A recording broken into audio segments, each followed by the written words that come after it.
As a collector of comics, there's nothing more important than making sure my books are organized and well protected. That's why I'm excited to partner with BCW Supplies, the leader in products to protect, store, and display your comics. You can go to their website and grab bags and boards, wall-mounted displays, or, my personal favorite, their art-printed short boxes with designs featuring the Power Rangers, The Walking Dead, even My Little Pony for the kiddos. Just go to comicsaredope.com/supplies and use code BJKicks to save 10% at checkout. That's comicsaredope.com/supplies. And welcome back to Comics Are Dope, the podcast. I'm your host, BJ Kicks, and we are back with part 2 of my 3-hour conversation with Christopher Priest. Of course, he stopped by to promote Vampirella issue 666, which will be out this Valentine's Day, 2024. And in the first hour, just in case you missed it, you definitely need to go back and listen to it. But we talked a lot about Priest's early years, breaking into comics, what it meant to sort of break the color barrier in comics, his approach as an editor of comics, and some of his early career influences. And in this hour, in part 2, we finally get into, I guess, the Priest-isms, Priest's approach to writing, storytelling versus messaging, right? Just what makes a good comic, how he approaches each character that he writes. It was a fascinating conversation, but it starts with probably my favorite moment of the entire interview, which I'll go ahead and let you listen to right now. So you mentioned Denny O'Neil, who is largely credited with sort of helping comics to grow up, right? Like, and introducing sort of social themes, right? There's an argument that there's always been politics in comics and so on. Yes. But at any rate, Denny helps to sort of smarten up the genre. Speedy's on drugs, and what are you doing for the black skins, and so on. And how do you know this? You just got here. How do you know this? You've been a comics fan for about 10 minutes. How do you know this stuff? That's amazing. Go ahead. I'm sorry. I was a history major, right? So I largely learned history before I actually read books. Okay, it's a crutch. I shouldn't do that, but. So all of that to say, right, one thing that I find interesting about your writing is that specific, like if there's a Priest-ism that we can count on, is like there's some smart commentary on race without making the book about race. And you have this concept of, just tell the story, right? How are you deciding what to put in a book and when to make a statement and when to have fun? I think whatever best serves the story. Mm-hmm. I was talking to a colleague, a friend of mine who's actually another comic book writer, and he would say things like, well, that's my brand, mm-hmm. or, well, I wanted to make a statement about this or make a statement about that. And comics tend to be like this font of liberalism where people want to make statements about things. I'm never making a statement. In U.S. Agent, I think the statement that I was making was that today we have this terrible crisis of them and us. Mm-hmm. And there's a lot of discussion about them and us. And I don't know who they are, and I don't know who us is, mm-hmm. or why they are better than us, or why us is better than them, but I was taught as a pastor, or as a minister in training, to never use terms like them and us. Mm-hmm.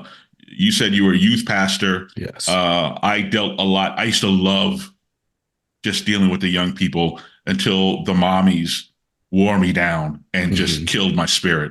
But until then, I really liked working with like teenagers and young people and that kind of thing. And the old hats in the church, we used to call them the old hats. I used to call them the old hats. Okay. The old hats in the church. And you know who I'm talking about. The deacons who've been there forever. And mm-hmm. this is my chair. And, that kind of stuff. They would really resent the resources going to the young people because the young people really didn't have a lot of financial contribution to the church, right? And they're like, well, we're the ones who are paying the light bill around here, and why are you devoting those resources to them? And then young people, they want to play young people music, So I was a musician, and we're rocking Kirk Franklin, and then I'm writing a bunch of other stuff, and we have synthesizers, and I was playing the bass, and they're like, oh, you're so loud. Like I'm not loud, but bass has a lot of presence. So when you start playing bass, you're gonna feel that groove when you start playing the bass. And they don't want a groove. They don't. No, they want the Hammond organ, that kind of thing. So it just it's one of those things where you want to be relevant. I'm sorry, we have to edit this part here. Put me back on track. Where were we going? Ask that question again. Telling stories versus making statements. Oh yeah. When do I want to so I never really want to make a statement, so I was saying the crisis of them and us.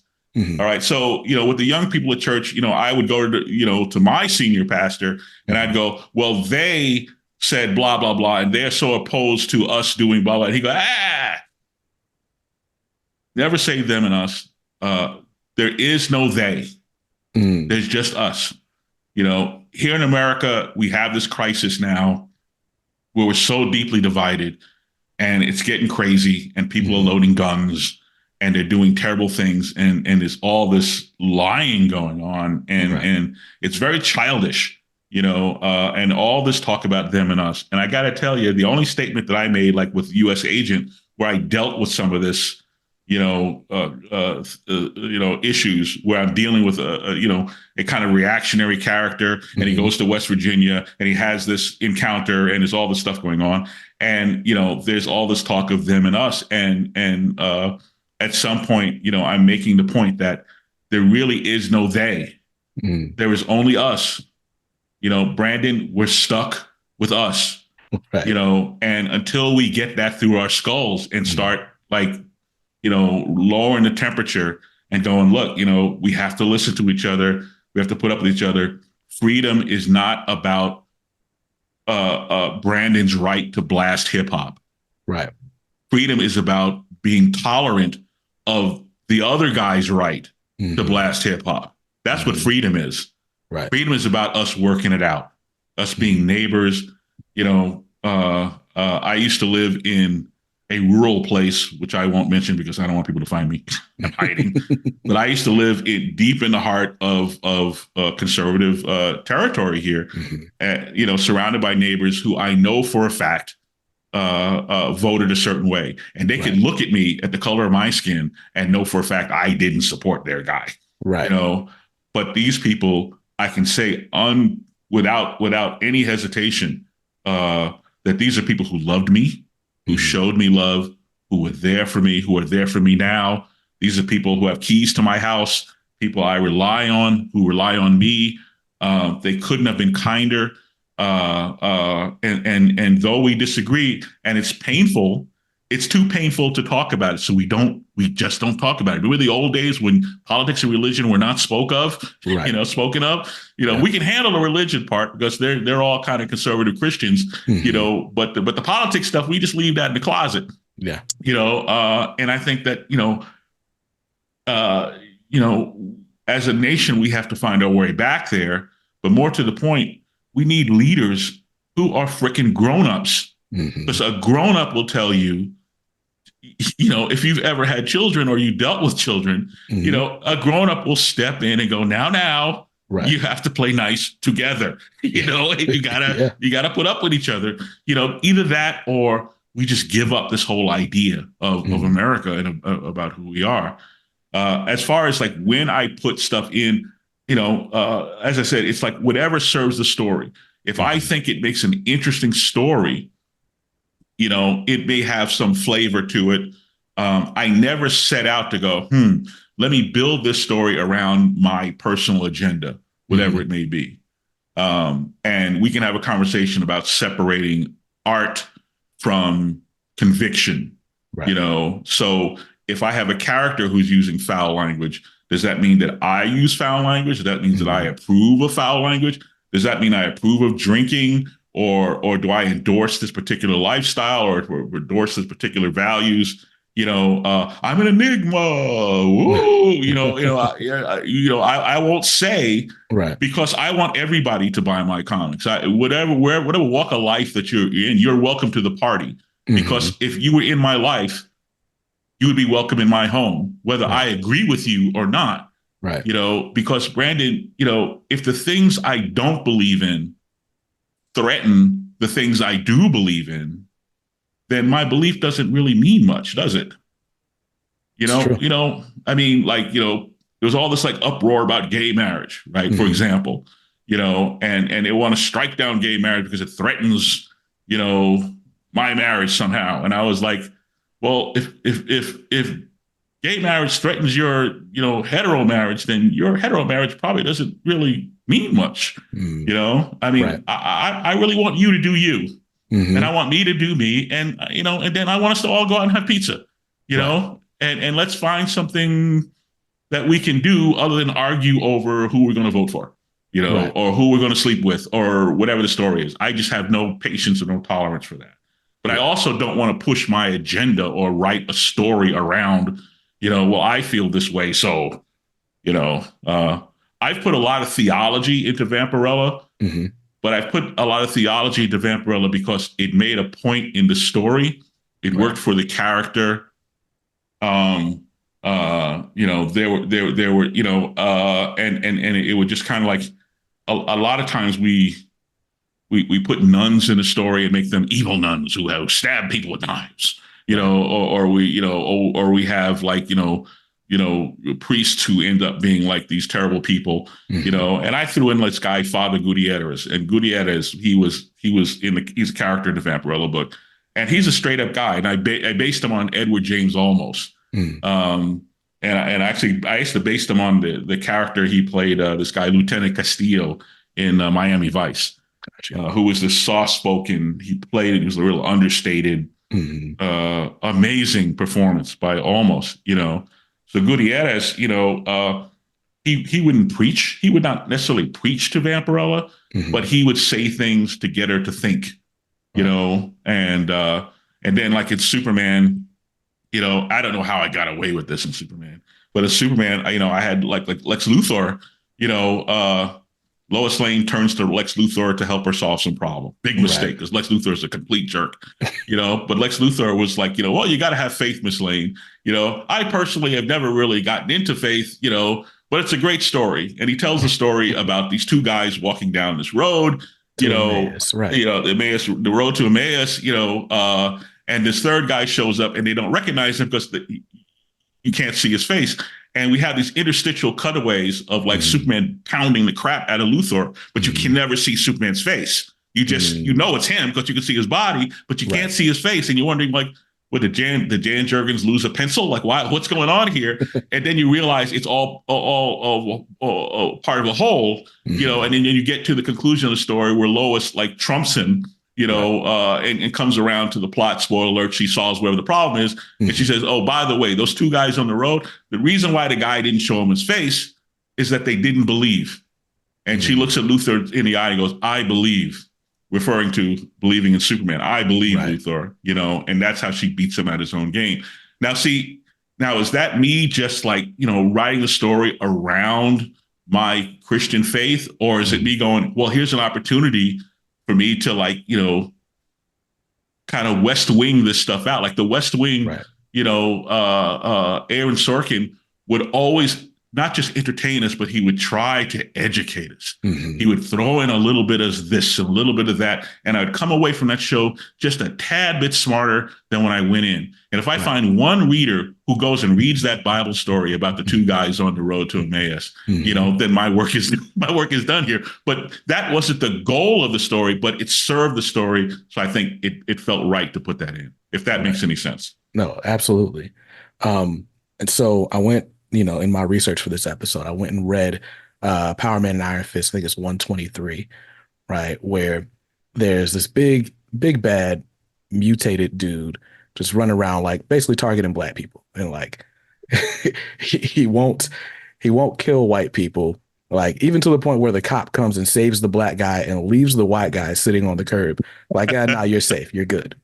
Right. Wow, I forgot that story. Keep going. Yeah. So Luke Cage, right? This whole thing is right. Like there's a race riot bubbling up, right? Because the guy he gets caught, but they kind of transfer him into a military facility. There's questions about jurisdiction and all this.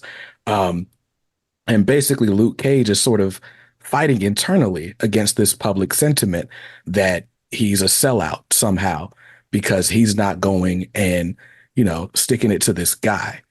And, so we go through, he kind of, Luke Cage, Falcon, and then vampire looking dude all go and, they kidnap the dude from the military place, right? And they're like, going to deliver their brand of justice. Luke Cage takes it way too far, beats the dude until he's like not mutant anymore. And spoiler alert, the dude was black the whole time. And my favorite part of that issue is the last page where Luke Cage, Falcon, and vampire looking dude are sitting on the couch watching TV and just watching how everything just goes back to normal. What passes for normal anyway. Yeah. Right. Like, oh, well, instead of just there being like, this deranged guy, oh, he was just a misunderstood military man or whatever. And then it's like, oh, well, the black people aren't upset anymore because the guy was black. Yeah. And, life moves on. But I think my favorite part of that last page is everyone's faces. Everyone is just like, this again. And there's no statement, there's no like scrolling credits like, well, they went on to do better about race. It was just that's what happened, in the slums that day. But and I think you do a great job of this in everything that I've read from you, right? Like you present things as they are, right? They cause you to think like, okay, this was funny. Should it have been funny? Am I bad for laughing at this or whatever? Yeah. But you don't draw a conclusion. You just present it as it is and you kind of move on. And what you take from it is what you take from it. And that's just something I've enjoyed from getting to know your writing over the last few years. Well, a lot of that is Denny. So you had Denny, and then the next evolution of Denny was Frank Miller, who began as kind of a student of Denny's. And then kind of, I don't want to say eclipsed Denny, but maybe succeeded Denny. But I'm of that sort of realism school. So you got two different schools. You've got like the CW shows, right? And then you have Netflix Daredevil. And I'm more Netflix Daredevil than I am, Legends of Tomorrow. And I'm not mocking Legends of Tomorrow or Black Lightning or any other stuff. I'm just saying, that's not the stuff that I love. That's more escapist fare. So you had Zack Snyder's Justice League, this 4-hour film, and maybe you loved it, maybe you hated it. It's not perfect. It's got its flaws, whatever the story is, but you had Zack Snyder taking a very sober look at this whole idea of superheroism and the whole genre. Then you had the Flash movie, and people, it's real popular now to just sit and pan superhero movies. And I think it's gotten this snowball momentum where like the Flash really didn't suck. Come on, stop it. Or the Marvels, it didn't suck. It's just that it's that now fun, to just go, let's just, rip these films apart and not go see them, whatever. But anyway, so you move from Zack Snyder to the Flash film, and and you see the concerted effort to just get back to escapism, and it's still Ben Affleck and it's still these characters from the DCEU, but they've just lightened it up and gone this whole other had established a whole other tone, maybe because. Maybe that's the popular sentiment that Zach was too heavy. I don't know, and maybe there's two schools of thought. Is there room for both approaches? I would hope so. Does it have to be one or the other? I don't know. Avengers Endgame, I thought, struck the absolute, devil's bargain between the approaches. And I think that became both a guidepost and a tombstone for superhero movies, because how do you top that? How do you top that? How do you get past that moment of Robert Downey Jr., an actor that we had all kind of written off years ago, stealing our hearts, breaking our hearts, and then 5 minutes later, you had, oh my gosh, I'm having a senior moment, the actor who plays Captain America. Chris Evans. Chris Evans. And then 5-10 minutes later, you had Chris Evans, so you had Robert Downey Jr., break your heart, and then you had Chris Evans steal it. And how neither of those actors got nominated for something is beyond me, other than, the Academy is not going to take them seriously because the movie made a lot of money and they're jealous, or because it's a superhero film or whatever. It's the same reason why nobody wants to give Tom Cruise a trophy either, which is just stupid, because these are terrific works of art that they've invested in, and I saw that and I went, okay, we're all doomed, because there's nowhere to go now. You completely screwed us. You made like the perfect superhero film. It's over, So I tend to be that realistic guy. Whereas I think a lot of comics today at Marvel and DC trend more toward escapism, So I think if you're kind of more a, Netflix Daredevil guy, you might want to try My Superman, because it's a different Superman. I'm not saying it's better. It's not a them and us. I don't believe in them and us, but, My Superman is very grounded. And, Carlo Pagulayan, my artist, it's a home run. It's career high artwork. It's the team from Deathstroke. Deathstroke was a very grounded, realistic series. It's the same tone carried over from Deathstroke, and going, okay, let's take this team, put them on Superman, and let's see what's happening here. But this is the stuff that I find a great joy in. And Vampirella's written that way, and Superman's written that way. Now, unfortunately, that leaves me out of the running for a lot, and I don't get offered a lot of things that are offered to, I want to say, more air quotes mainstream writers, where mainstream becomes defined as, you can write this sort of lighter escapist sort of thing, whereas Priest is going to, he's going to like wear cement shoes through this thing, and I that's kind of a burden that I'll just have to bear. It's just this is who I am, and this is the approach that this is what I like and what excites me. And for me to try to fake it and try to do what these other guys do so well, it would be wrong. I enjoy Netflix Daredevil. I'm going to write Netflix Daredevil, so give me Bugs Bunny and I will make it, I'll have a serious introspective into Bugs and why he has the buck teeth, and, Yosemite Sam, what gauge those guns are. And, it'll be a very different Bugs Bunny. Right. It's crazy, right? Because you say that like that, like as if that precludes you from work, right? But it does. Well, I'm it precludes me for a lot. I get passed over all the time. No, I'm never going to see me on one of the big crossovers. Both of these companies, they have shotgun titles out of here. With massive crossover number 9, and there's 30 titles out there. And I called somebody at DC and I said, "You mean I wasn't qualified to write any of that?" And I just kind of get this sort of silence because they don't really know what to say. And the answer is yes, I was not qualified to write any of it. I just think that sucks. And it's ironic given that Tom King has a career, right? Yeah, but they don't love him either. Tom takes a lot of, they kind of pushed him off of, okay, it's been nice having you on Batman, but move along, which was unfair because Tom wrote a great Batman. Tom's a great writer. He's a great guy. I love the concepts that he comes up with, but,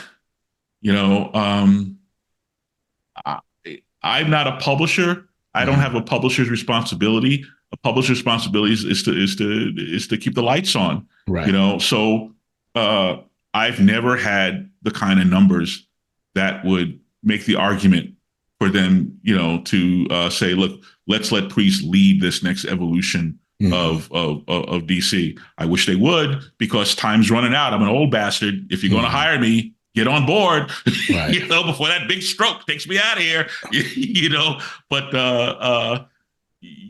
Brandon, I don't spend a lot of time going, well, gosh darn it, I got passed over again. I just accept the fact that this is the tone and this is the type of stuff that they're looking for. And I don't do that.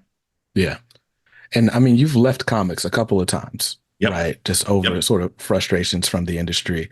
I guess most recently, over, being typecast, right? Like, here's the Black Panther writer, now write Black Racer and Black Knight and Blackness. Which really irritated me, because the Black Panther series, the comic series that I wrote, was not actually about the Black Panther. It was about his State Department handler, this guy named Everett K. Ross. Right. And it was about his cultural awakening. So, he was the protagonist. He was the narrator. The focus was on him. And you never got inside Black Panther's head. Right. You never went in there, and we were always sort of once removed from the Black Panther, who was this force of nature, this creature of the night. He was Marvel's Batman. Right. And what I wanted to do with Black Panther was I wanted to explode all the stereotypes and take away all the reasons why a white male fan, would not necessarily want to read about this Black African character. So I put right at the center of the story, I put the average Marvel fan at the center of the story in the persona of Everett K. Ross. And I had him say incredibly racist things, like he goes to New Lots, Brooklyn, and he's thinking, I was told there would be singing, because he's looking around and he's scared, he thought that, that there'd be like, Black guys huddled around a garbage can singing in perfect harmony, right. With the fire warming themselves on the fire while they're singing this, they break out in this like Boys to Men harmony, so, and he's like, I was lied to, and it's like he would, and he thought like, well, how hard can this be? This guy's coming over from Africa. I put him up at the Waldorf. He orders up some ribs, and and that's the end of that, right? Right. And he would say these things, and for a long time, Marvel would not reprint that series, because they considered it like inflammatory and racist, right? And it kind of was, and I think. It to a certain degree, it's kind of sad that we can't go there anymore. That a lot of things that, say, the late Matthew Perry might have said on Friends in the 90s would be totally unacceptable today. Right. Coming out of his mouth or whatever. But that was kind of, so anyway, my focus was on this, the star of Black Panther was this white guy. Right. And then to my horror, I discover that all of a sudden I'm no longer a writer. I'm no longer the writer of Green Lantern or Batman or any of these other characters here. Now I'm a Black writer rather than a writer who happens to be Black. And now I'm no longer eligible for anything. And I'm constantly being offered Black Goliath, and I was offered Cyborg, and I'm offered all these other things. And at the time I was pastoring a church, and I was pastoring 2 churches. And at the time I just went, you know what? Thank you. And hasta la vista, ironically today, because of digital on-demand printing, because of Kickstarters, because of basically the internet, because of the digital age, a lot of that has eroded the stature of Marvel and DC to the point where, people either breaking into the business or people who have established themselves in the business, can go on and say, look, like Scott Snyder, I'm going to launch my own thing. I'm going to do my own thing, that kind of thing. So you're no longer held hostage to the 2 companies. But if you want to play with the toys, and this is the conversation I had recently, I said, look, I'm only here because I want to play with the toys. If I can't play with the toys, if you're just going to keep giving me Mr. Potato Head, and I'm never going to get a shot at, Batman or the Flash or whoever, then there's no point in me being here, because I get paid the same amount of money whether I'm writing Spud Boy or whether I'm writing, Spider-Man, and if I'm too old or if I can't cut it anymore, I'm a big boy, and somebody should just say that, instead of whatever this is, but I think it's really more just a matter of tone. And when I go and get a stack of comics and I flip through this stack of comics, I go, oh, I get it. They kind of like this sort of thing, whereas I do this kind of thing. And Tom King does this other kind of thing, right. And other writers who do this other kind of thing. So, there are people who just do what I think they're more comfortable selling, or it's easier for them to sell, or whatever the demands of the publisher are. I don't blame them. I'm not mad at them. It's just, this just is the reality of the situation. The Superman gig happened quite by accident. I was working on something else. I was working on this Justice League thing that never happened, which is a whole nother story. And I was getting off the phone with the editor, who doesn't work there anymore, by the way, Jamie Rich. I was on the phone with Jamie, and I said, oh, before I let you go, here's a free idea for your Superman guys. You should pitch this to your Superman guys. It's like, Superman, he goes out for a pack of cigarettes and he comes back, like an hour later, and Lois goes, hey, that was a quick trip. And he goes, quick.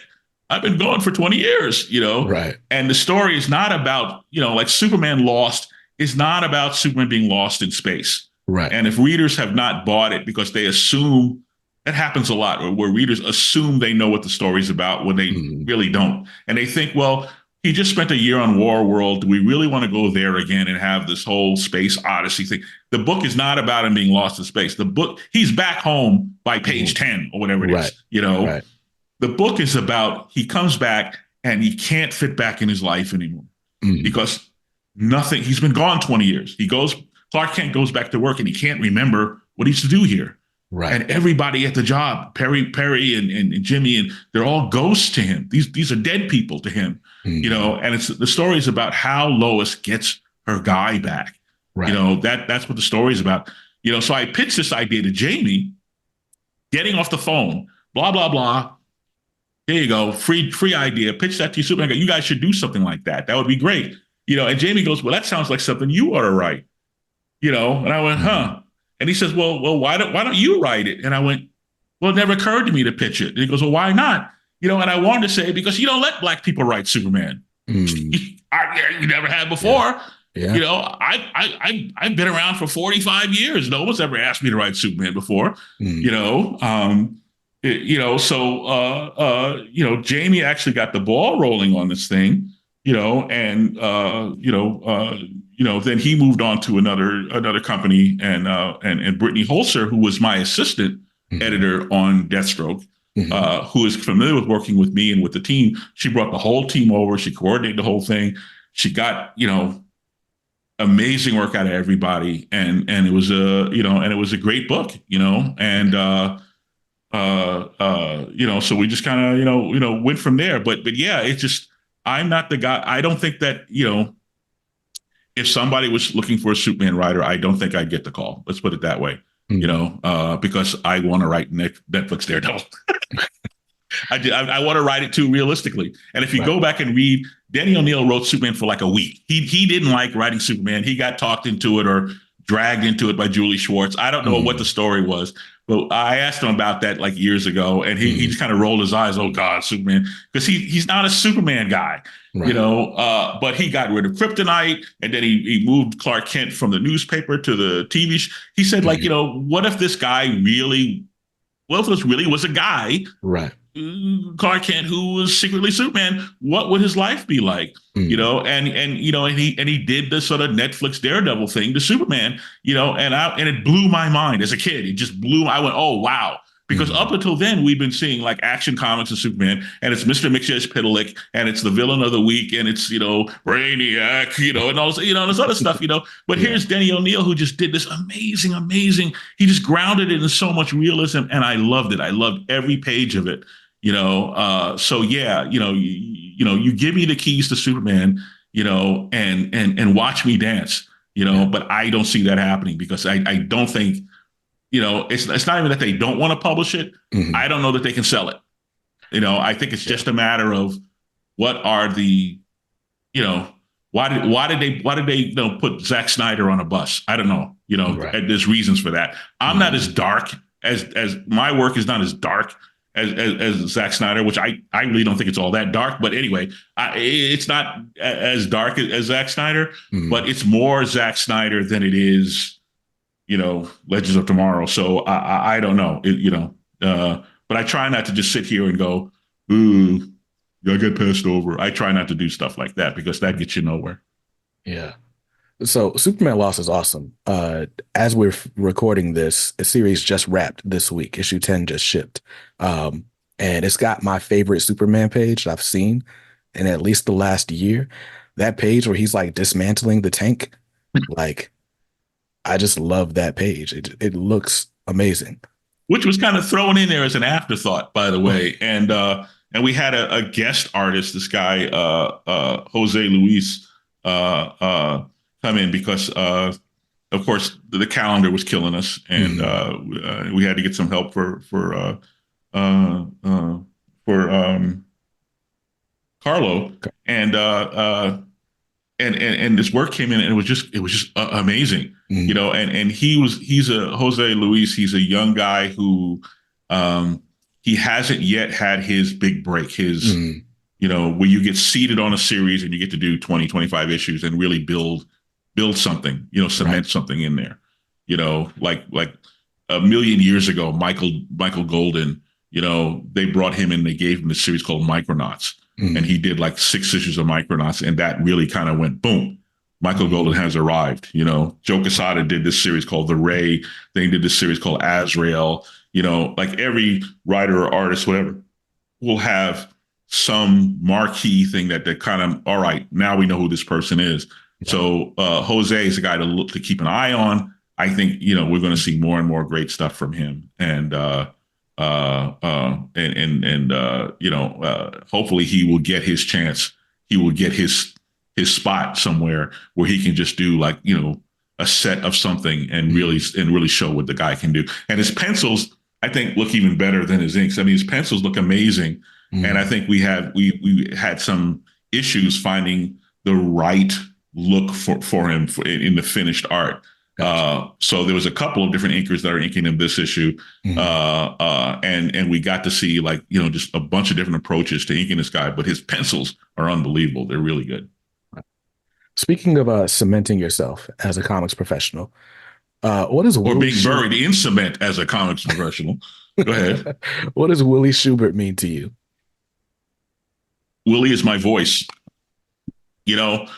Michael Jackson, rest his soul. He certainly he met Quincy Jones, but at some point he met this guy named Bruce Sweden, a sweaty, and I've heard it pronounced many different ways. Right. The late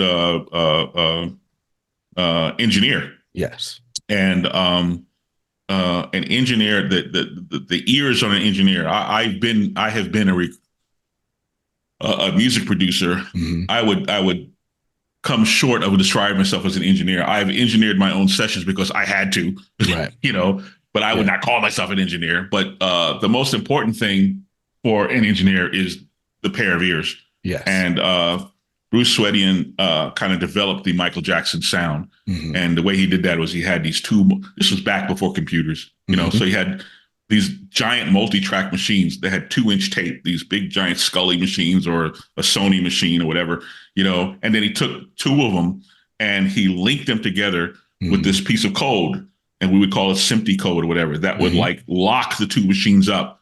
Right. So instead of running 24 tracks, now you're running 48 tracks, well, on Thriller, they were running like 100 tracks. It was crazy. And you had to keep these things perfectly locked up or it would be a mess. When you're trying to mix it down, that kind of thing.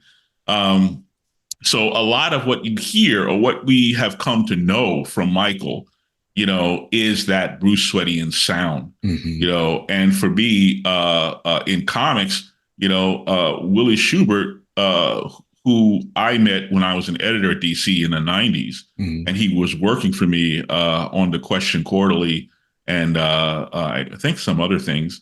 And became a really good friend. I used to actually live in the same town with Willie and his wife.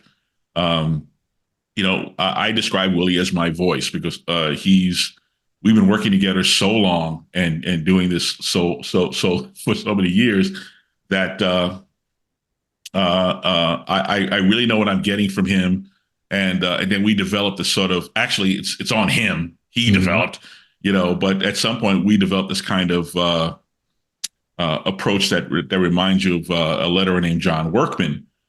John Workman used to letter Thor for Walt Simonson and some other projects and stuff like that. And he started using open borders and sort of more rounded balloons and so forth. So if you look at my comics, the word balloons in the comics are usually round, almost perfectly round, and with open borders and so forth. It has a really clean look to it. And that's all Willie. And, unfortunately, he's semi-retired now.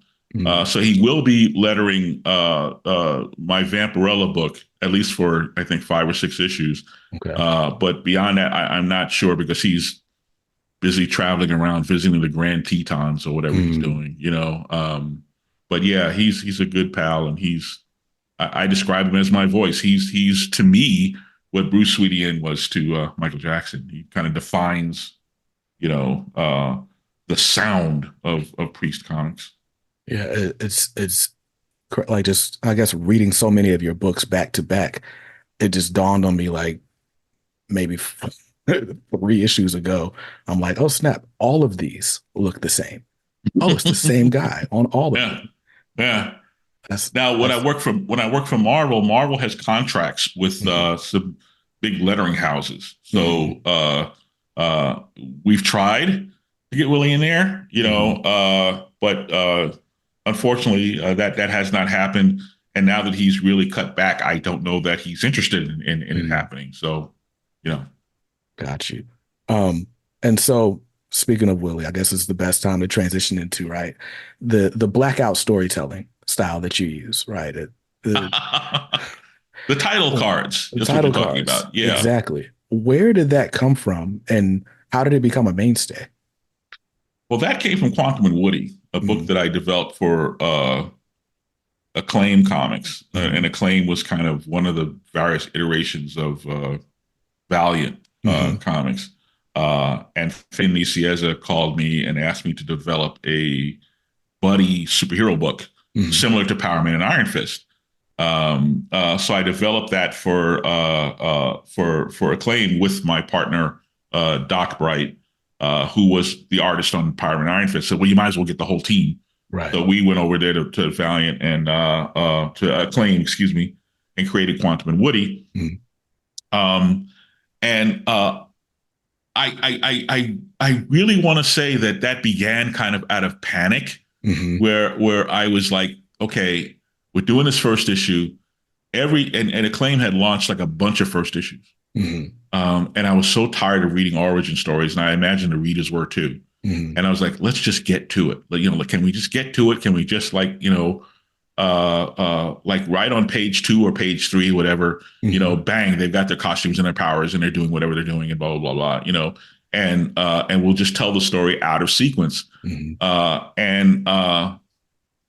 I think at some point I was just dying trying to make this first issue work and trying to cram as much into the first issue. And then I realized, if I just put these hard cuts in between the scenes, I could jump into a scene as late as possible and jump out of a scene as early as possible.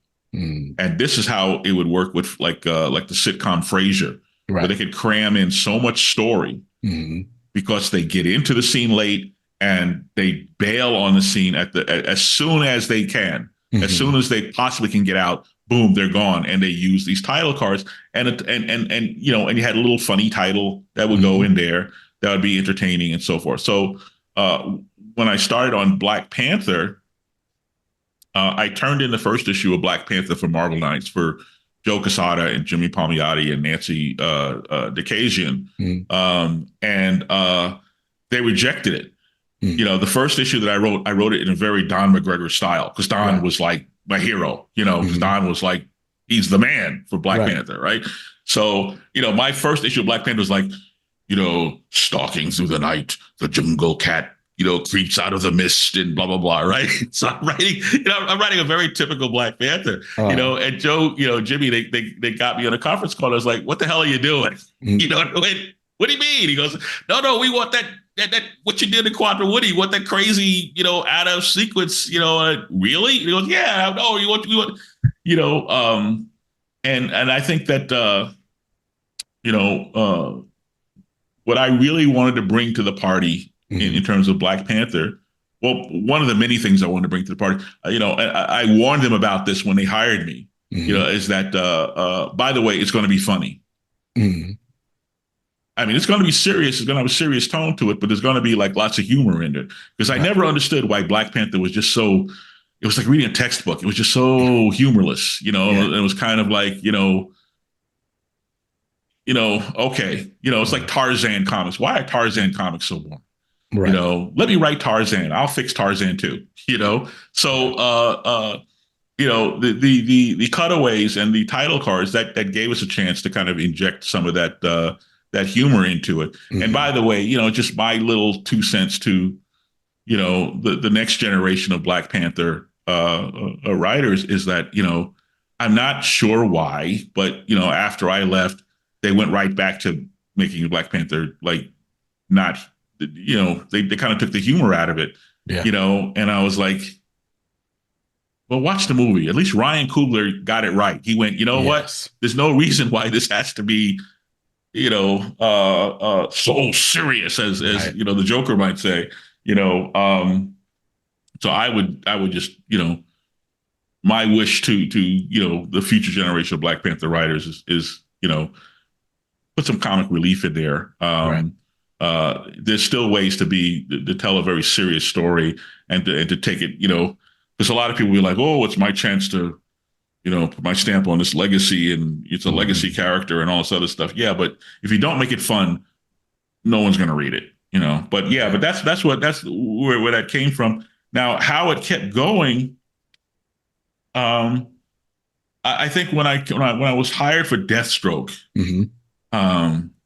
I hadn't written comics in almost a decade, right? And I wanted to say I'm back, so I wanted to like just pin the badge on it that just said, okay, it's Priest and Priest is back, So I said, well, let me exercise that in Deathstroke. So I guess I just kept waiting for someone to call me and go, stop doing that. And they never did. Tom King actually called me and said, look, I'm going to rip it off for, was it Mr. Miracle? We had like, Dark Side is, that kind of thing. And I was like, I laughed. I was like, I don't own that, please, by all means, and then for a series called Entropy, which is published by Heavy Metal.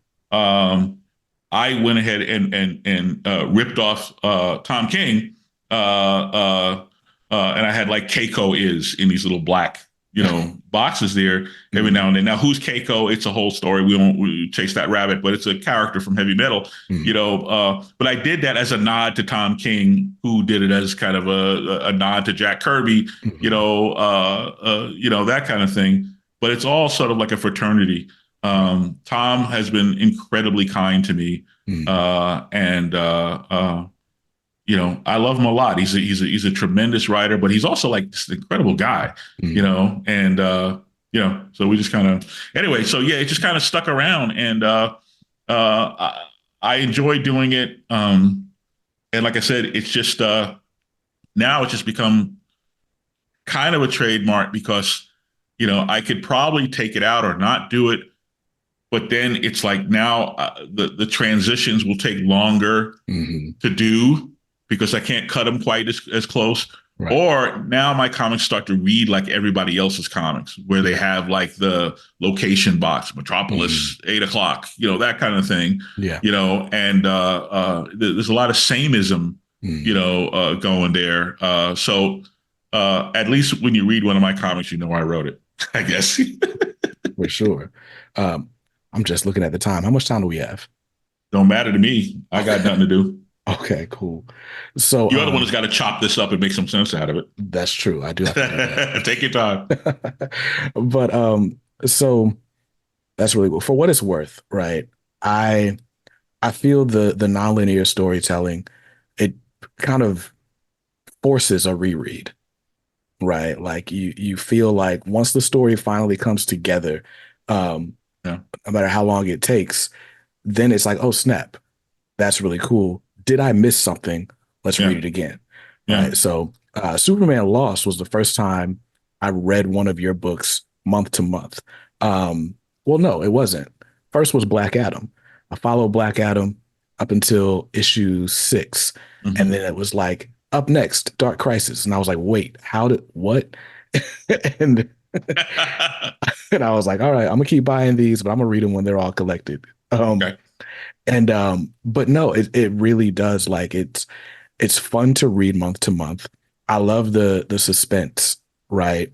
Like it's not just okay, we're gonna beat cliffhanger ending, right? It's like there's a cliffhanger on this page and a cliffhanger on that page. And so I love the way it all comes together. I also try to build up toward page turns Mhm, and go, all right, I will use the page turn for either a time skip or for a reveal or mhm, something. But I just recognize the fact that there's a left hand page and there's a right hand page. mhm, So I will kind of like, and then a lot of times I will have pages that are pretty copy heavy, yakety mhm, yak, yakety yak, yakety yak, yakety yak, lots of panels, blah, blah, blah. And whenever that happens, just understand that's a drum roll. That's mhm, because when you turn the page, there will be some sort of payoff to all that yakking. And usually there'll be silence or there'll just be a big moment or whatever the mhm, story is, that kind of thing.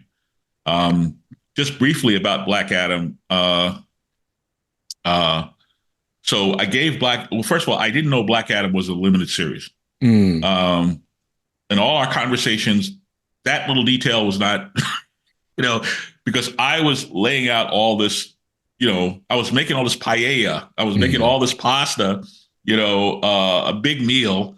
And I mhm, was laying the groundwork for year 2, where in year 2, we really were going to tell the story of this young sidekick, mhm. you know,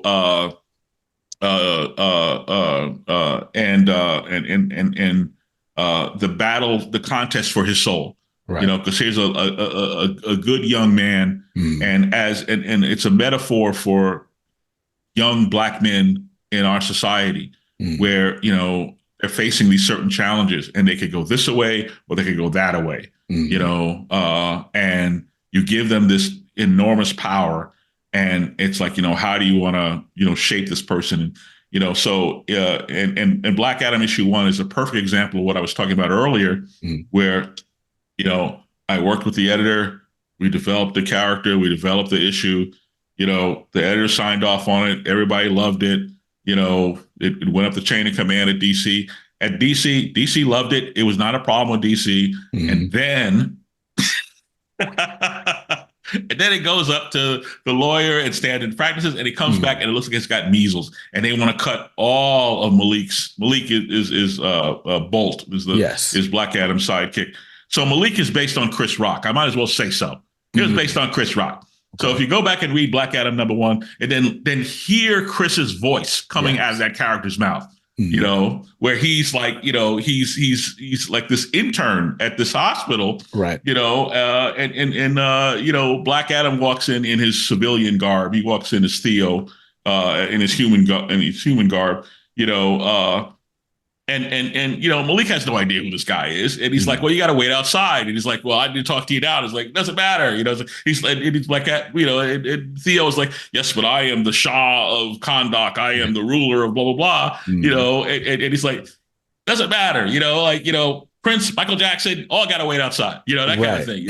And I'm getting these notes back where like you can't say Prince and Michael Jackson. I'm going, why would those estates sue us just for mentioning the guy's name? It's Right. insane. But Right. they're just and Prince's Warner Brothers, Right. So we would get these kind of what I would call dumb. I don't want to start a dumpster fire, but they get Right. these notes that just seemed insane. And Mhm. the poor editor, he'd have to call me and go, he really can't say that, because this guy Malik was just hilarious, He was. and I think like he ends up getting arrested for some reason, and the cop was like, well, so they call you doctor over there, they just call you Malik. And he goes, they call me Mr. Tibbs, and we couldn't say Mr. Tibbs. I had to misspell it. Wow. And I'm like, are you kidding me? Because they're terrified of getting sued over the line. Right. And I'm going, so this is the world that we live in now, this very strange world. So the reason why I had the Dark Crisis stuff in there is that that's what was going on at the time. Yeah. And I thought we were doing an ongoing series that would eventually have to merge into DC continuity. Gotcha. So that's what that was. It was kind of our on-ramp onto the freeway. And I wanted to reprint a few pages from Justice League 75 to show this is what people going, where is Black Adam? And then we cut to the actual pages from Justice League to show where Black Adam was. Right. And everybody signed off on that, and we got it all together, blah, blah, blah. And then at the very last minute, we get the notes back. And now this time it's not from standards and practices, it's from bookkeeping, because they're going, you can't reprint those pages. And they call the editor and go, you can't reprint those pages. And now it's a whole thing because the bookkeeping, well, you got to carry the one and you got to do the integer, and how are we going to account for it? And I'm like, are you kidding me? It's £3. I'll pay the guy. How much is it? Right. Welcome to comics. What can I tell you? Yeah. Wow. So speaking of Bolt, or White Adam, or whatever we want to call him, right? No, it's Bolt. No, White Adam was a joke. It's like, can you imagine calling Chris Rock White Adam? And he goes, What did you call me? No, it's Bolt. Go ahead. It's Sorry. Bolt. No, yeah. So speaking of Bolt, right? And Chris would make a hilarious superhero. If anybody knows Chris Rock, just tell him I'm a huge fan. He would be hilarious as Bolt. Hilarious. Go ahead. Absolutely. So speaking of Bolt, right? You are great at the ride along character, right? There is always someone in this book that can be you. So to the listener, a ride along character is the person that, gives you the perspective in a book, helps you understand what's going on. So just for a very meta example, I am often the ride along character on this show because I'm new. And so I assume you are too, right? So Priest, you're great at the ride-along character. I mean, you've got Everett Ross in Black Panther. You've got the psychiatrist in Vampirella. We've got Bolt. And I love the psychiatrist in Vampirella. She's like, let me get this straight. Like, you think you're an alien? All right. No. He goes, do I have, treat crazy space bees written on my office door? And she goes, Doctor, do I have treat crazy bees written? I don't want to say who he's based on, but it should be pretty obvious. I don't want to get anybody in trouble. Going back to Bolt for a second, I think one of my favorite moments with Bolt is that, Bolt has met Theo. Theo is Black Adam powered down in his human. So, but he had never met Black Adam before. I mean, just to talk to Black Adam, right? When he's powered up. So I forget what issue it is. I think it's. Don't let me guess. I think it's 8 or 9, something like that. But anyway, so he's and it's a sequence drawn by Jose Luis, the guy that you like with the tank with Superman. So he's talking to Black Adam, and Black Adam goes, "Speak, ask me what you will." And he goes, "So you're Black Adam?" He goes, "I am." And he goes, "And you punch people, And Black Adam is like, I do much more than just punch people. I am, I have walked the crystal sands of Madagascar, and I have, routed armies, and I've done this and I've done that." And he goes, How exactly did you do that? Because it's like, one of my pet peeves is all the violence in comics, because I feel like writers are just lazy and all they want to do.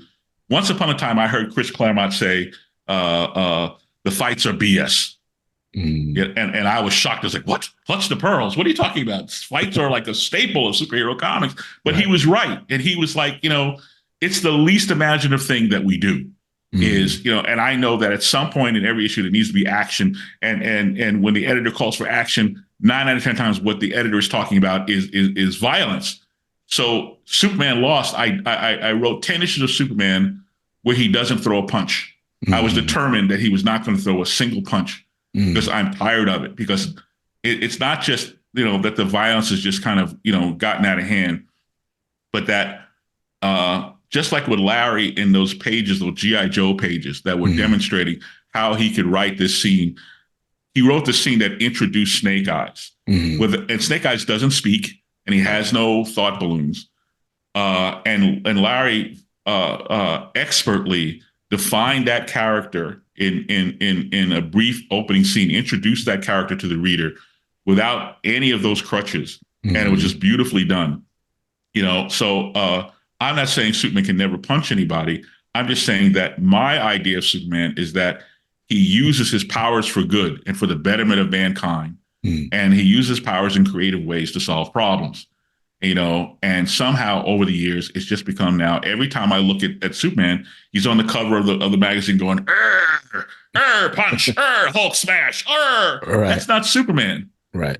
You go back to the 60s and you look at those covers and it's like, and Superman is walking into the bedroom and he discovers his son is a gorilla. Well, my son is a gorilla, and I'm 8. I have to read this now. Right. I got to know how this happened. What? He's a gorilla? Oh, take my 12 cents. I'm in, that kind of thing. So I'm just going, there are other ways, to handle this stuff. So that was that scene where, Malik as the ride along, as the character, who is not indoctrinated, we become very jaded from writing comics, from producing comics, and we're so used to it now. And a lot of times we write the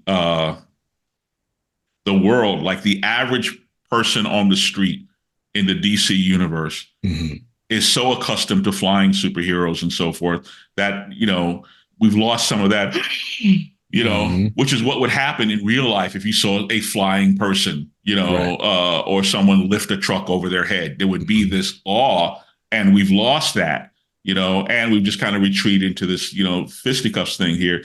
So I had just this Malik just be this observer where he's like, Malik doesn't read comics. Malik has never seen Black Adam before. Malik doesn't know everything there is to know about Black Adam, and Malik is just wondering, like, is that the main attribute of Black Adam, is that he goes around and he punches people? And that's apparently so, so there you go. Now, what I liked about Black Adam, and again, I had, I keep getting my poor editor into trouble. And I apologize so much. I think it was Paul Kaminsky. I just dragged him through the whirling knives over and over again. So I had this issue where Black Adam has murdered all these people in this neighboring country. So he's not well liked in the region.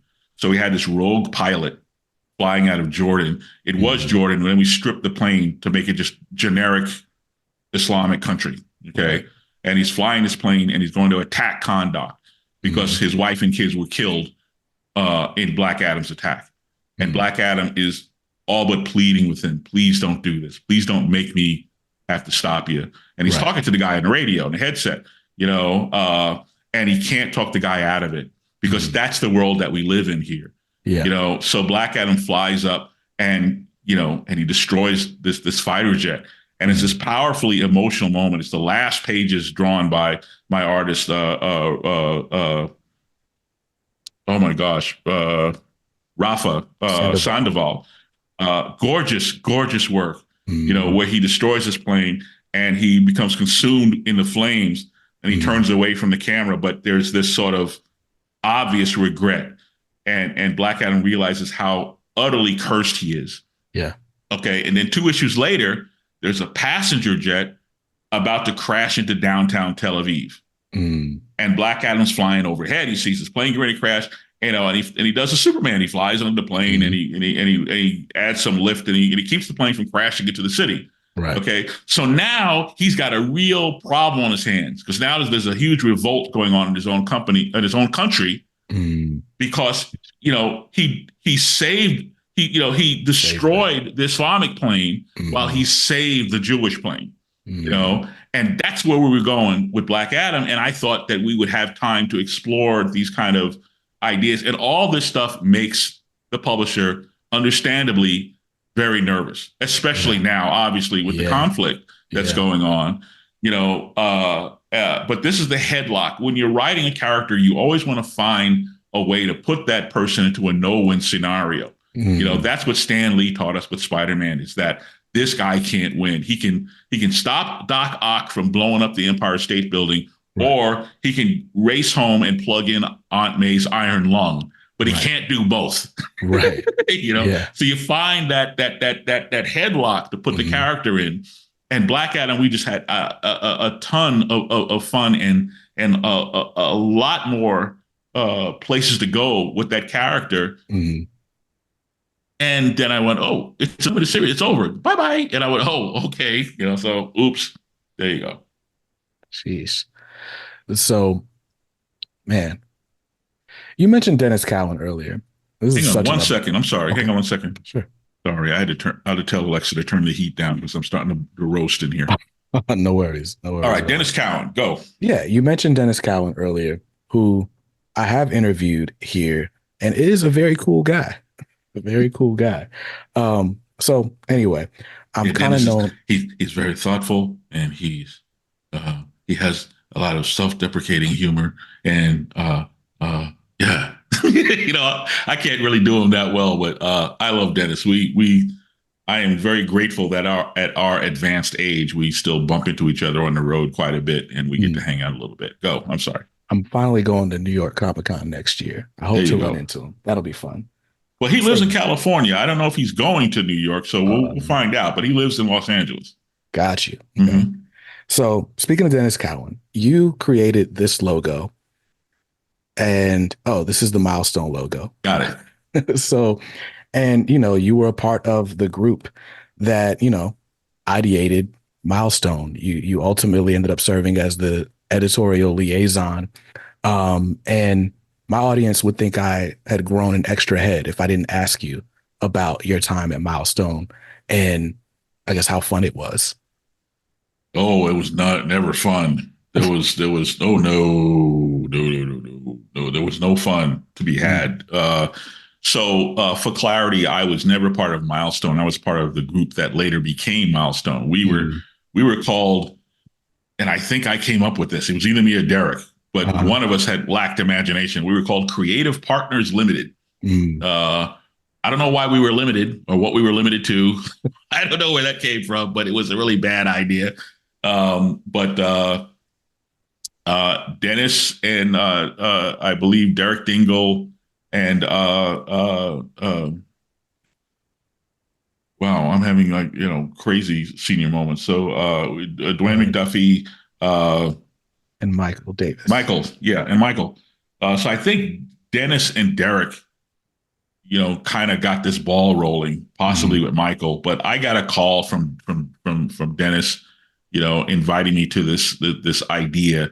And when you're in this business, you hear a lot of ideas and not a lot of them go anywhere. But I was working at DC and Paul Levitz had approached me a couple of times. We'd had long discussions about developing something with a minority theme or a culturally diverse theme. So when Dennis called me, I was aware that he had similar conversations with Levitz. So if Levitz was even mildly interested in doing something, then that was a meeting that was worth attending.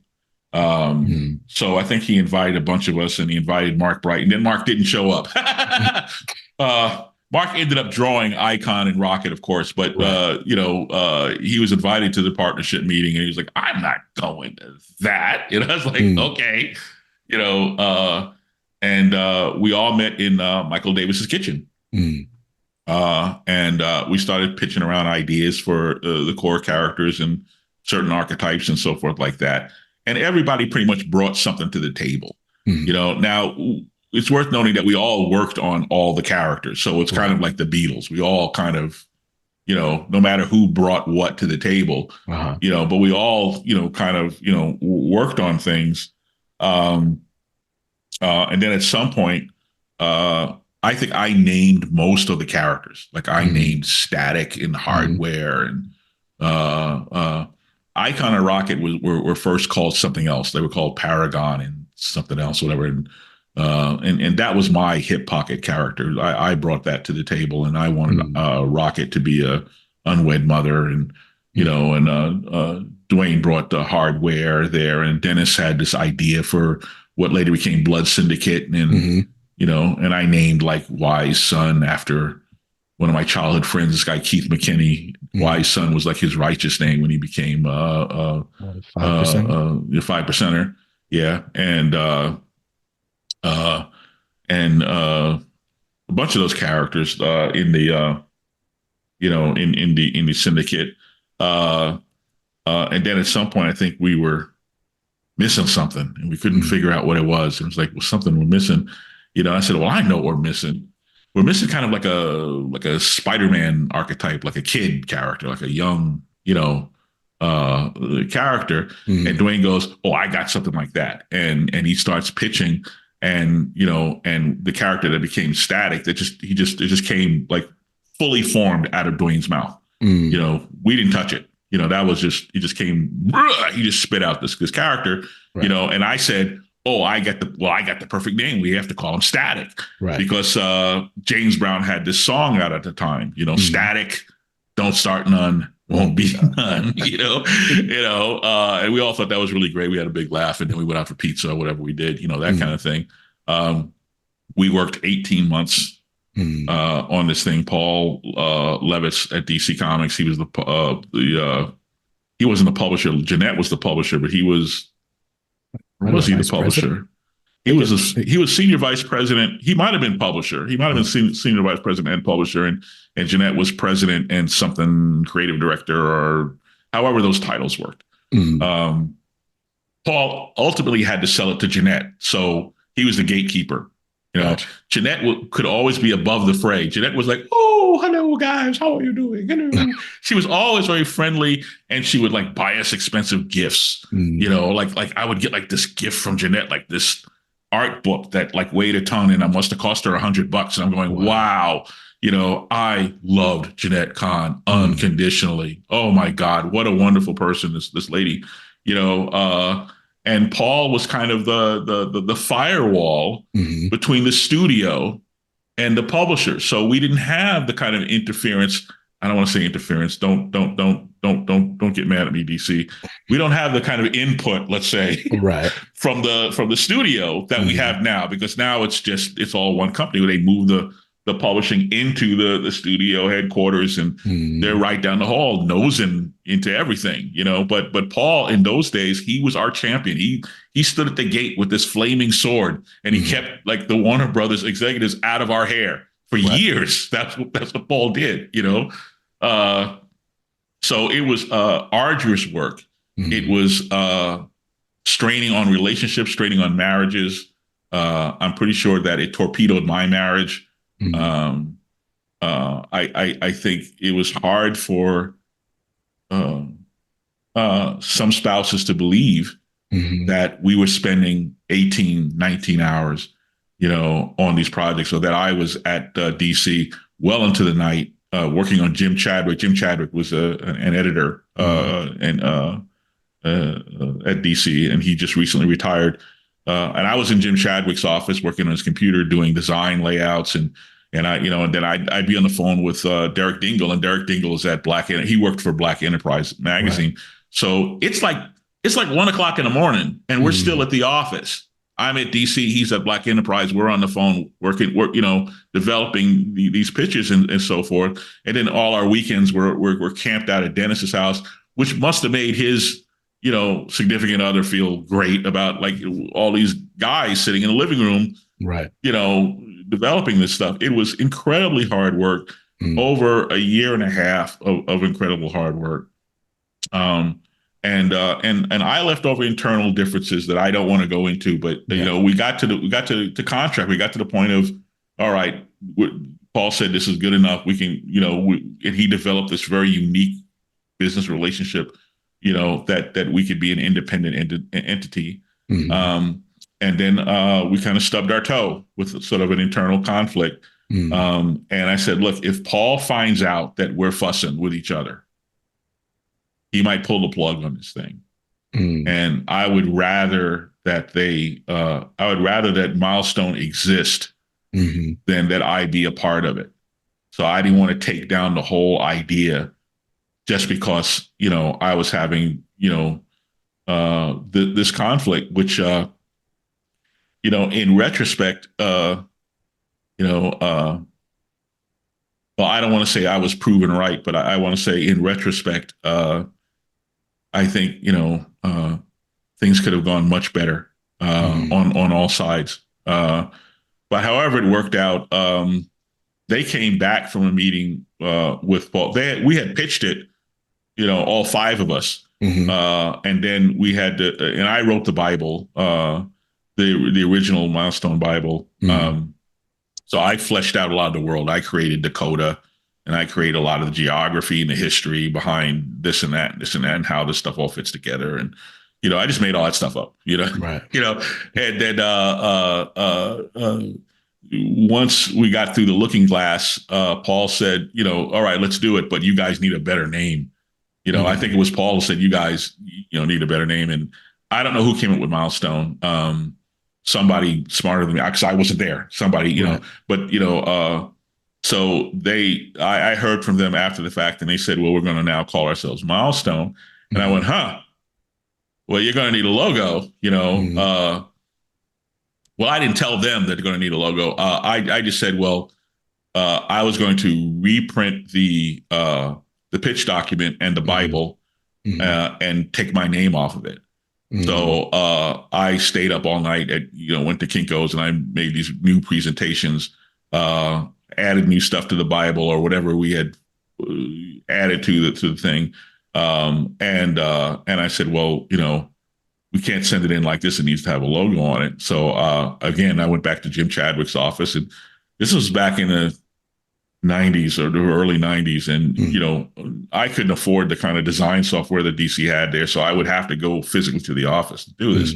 So I was in Jim Chadwick's office, and I created that Milestone M as a temporary thing. And I thought they would just, this is just something for the meeting, and I put it on the document. I met him, and we all met at like this diner, which may or may not have been like the diner that they used for Seinfeld. If it wasn't the actual exterior of the Seinfeld diner, it was something that looks eerily like that. Wow. That was down the street from DC at the time. And I met them there like early in the morning, like 8 o'clock in the morning. And I had this stack of these proposals, and I passed them out to all the guys, and they all had the Milestone bullet on it, and Michael, looked at me and said, well, you can design your A off, and I took that as a compliment, that kind of thing. But so I stayed behind. DC made me a very generous offer to not go with Milestone, which later led to development of Zero, which is a property that is in the works for a feature film now. Right. It led to Zero, and also this series called The Ray. I started writing The Ray at DC as part of that package where they kind of bribed me to stay at DC and not leave staff. And then the guys went on to further develop. So I give them a lot of credit. I think I was there with the initial concepts, and certainly I participated in a lot of that creative process. But I can't emphasize that after I left, I became like the Pete Best of, this particular group. And Dwayne sort of, reluctantly took the position that I was in. I was supposed to be the editor-in-chief at Milestone. Dwayne took that job, really wasn't happy about it, and was mad at me about it for quite a while.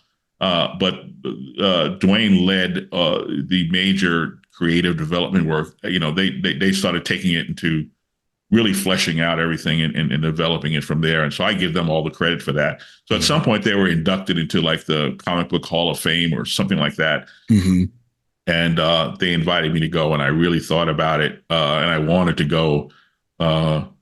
I think I'd rather be recognized as an individual than as part of Milestone, because I really wasn't part of Milestone. I think that's kind of unfair for me to kind of walk up there and go, yeah. And I'm like, no, Certainly, at some point we'll argue about like, how I should be recognized because I did co-create a lot of that stuff. Hmm. But the vast amount of hard work in those early years and the struggle that those guys went through, that was all them. Hmm. And I wouldn't have felt right showing up there and taking a bow for something I didn't do. I mean, I'll take your word for it, right? Like, I'll accept what you're saying, right? But I mean, co-creation is co-creation, right? Without you, a lot of what became wouldn't have. Um, so I definitely think that's worth noting. It's worth something. And Especially. maybe there'll be a time and place for that, and I'd Mhm. be open to it. But I felt very awkward about the situation at the time. Got you. Um, Now, I mean, Milestone's back in print now. Yep. Do you have any interest in doing a series with them now? I think there's still kind of unresolved issues. Hmm. Milestone's a different company now, and Yeah. and now my good friend Reginald Hudlin is kind of leading that charge along with Dennis. Hmm. So these are all good things, and Yeah. I am probably, you know, I would say their biggest fan, but I'm certainly a huge fan Hmm. of what they're doing. And you know, I'm happy to consult and talk to them, on occasion. But I think until certain issues are resolved, for me to actually be in the mix with them, then Hmm. contracts have to be signed, and then it gets complicated because of Yeah. you know we we still have not actually put out all those fires yet. Mm. Got you. Yeah. Yeah. I won't go too far over there, but so It's a little John Scully, Steve Jobs. There's a little of yeah. that going on. Yeah. Yeah.